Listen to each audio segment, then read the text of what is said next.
Hello ladies and gentlemen, Clumsy Dad here again. Welcome back to the Vlogygon, where we are vlogging it up from a dad's perspective. Today we are taking on the topic of the state of tabletop gaming, specifically the numbers game that you see there.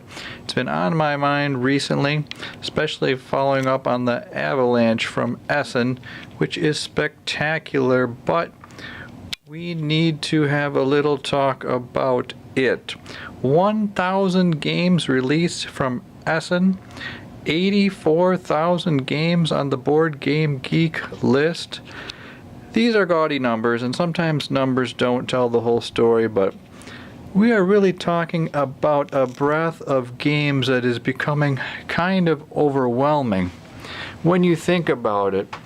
We can talk about how do we really retain all the information and the rules for all these games, and how do we actually have time to play many of them? I know Chad Marler on Paradise on the Dice Tower channel there talks about how much time are we really able to play each game, and is that affecting us in our ability to play games we like multiple times, and who are we playing all these games with?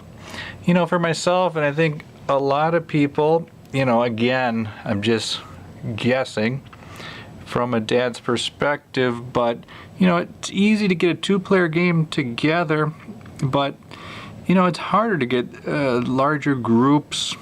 I mean, maybe people are in gaming groups every weekend or something, that's great, but I find it difficult to get four-player games to the table on a regular basis, and that limits the ability for me really to consume or engage in multiple numbers of them or buy more. I think we're all getting backlogged. Maybe we're not. I don't know. But the concept of a lingua franca, that means with a limited set of games, we can all share ideas and kind of understand the mechanics and the gameplay and relate to each other. But with so many games, it's kind of getting difficult to keep that common dialogue, lexicon, that kind of familiarity within the gaming culture. And those new to the hobby, I mean, there is so much to catch up on. I mean, I've been interested, been able to absorb quite a bit this year, and I've enjoyed it, and parts of it have come fairly easy, but still it's just becoming an overwhelming amount of information. And a point I like is now with all the different games, when you're talking with others about games, are there so many that what you're relating to them, they get that yeah moment of the experience you've shared, or a game you're talking about is foreign to them and they're like, huh? Because they haven't had the time to get to it, or just the breadth is so big now that we're kind of in separate gaming worlds. I don't know.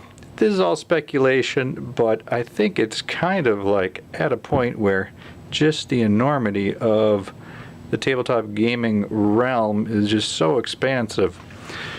But hey, let's wrap it up with positive stuff, because hey, this is all a blessing really. We got social media, especially YouTube, at least for myself, you know, to visually see and relate and engage and learn about these games. There's the cons, there's the friendly local game stores with meetups and, you know, and play. You got great websites. Once again, Board Game Geek, just phenomenal for learning and sharing information, and it's a great problem to have. So that's kind of where I'm at with this whole thing. I think it's an interesting topic.